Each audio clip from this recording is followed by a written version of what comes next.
The gravel crackled beneath Dr.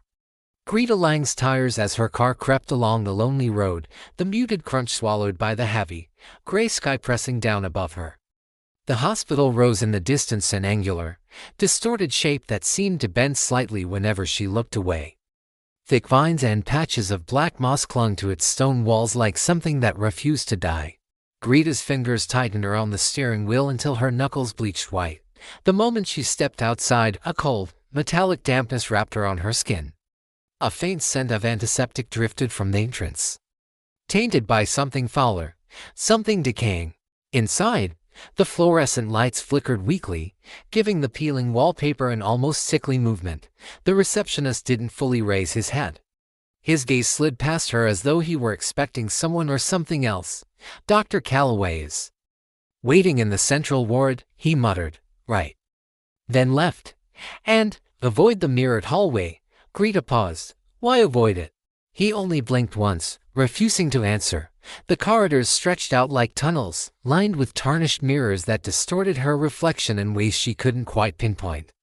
When she glanced at her reflection out of the corner of her eye, it seemed a fraction too slow, but when she turned directly toward it, nothing normal.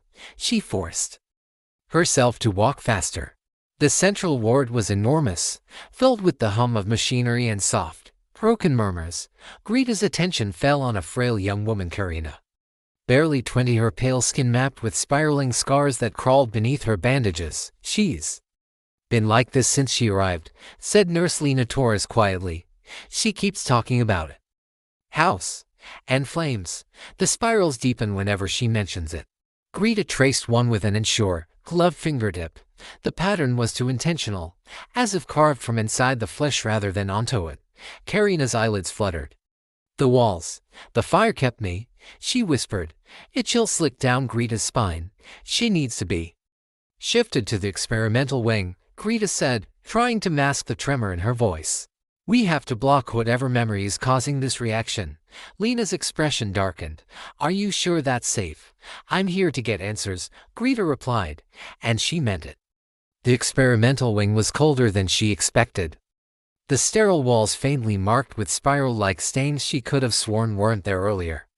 She brushed one lightly, then pulled back, shivering. Her office was cluttered with scattered files, but Greta's focus kept circling back to Karina's words. The house. The fire.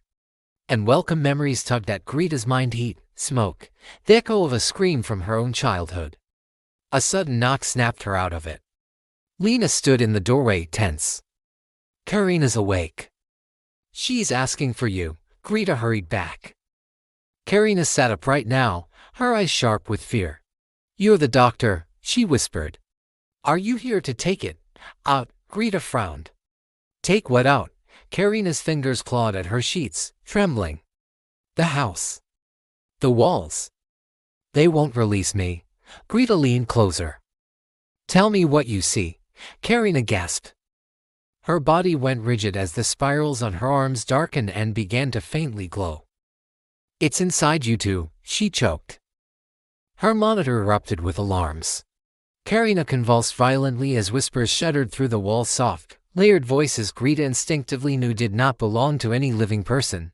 Hours later, back in her office, Greta scanned the images from Karina's tests. The spirals formed a pattern, a structured sequence.